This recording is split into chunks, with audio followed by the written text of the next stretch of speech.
বিশ্বনবীর বাড়িটা এখন যেখানে, এটা সৌদি গভর্নমেন্ট ওই জায়গায় লাইব্রেরি করে রেখেছে। লাইব্রেরি, জ্ঞানের আলো বিতরণ হচ্ছে, গেলেই ফ্রি বই।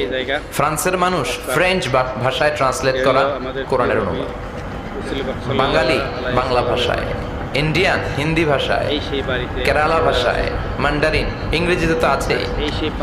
বিশ্বনবীর ওখানে গেলেই বই, তার পাশেই এই আঙুল ইশারা করে চাঁদ দুই টুকরা করে ফেলাইছিল।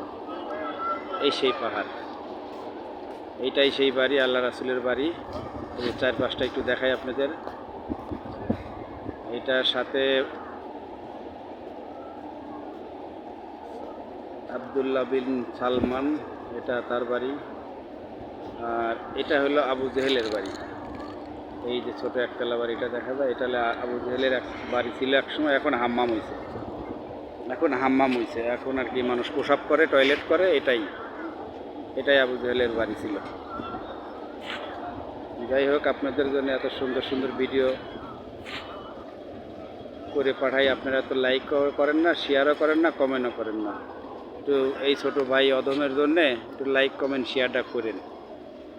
প্রিয় দেশবাসী, আসসালামু আলাইকুম।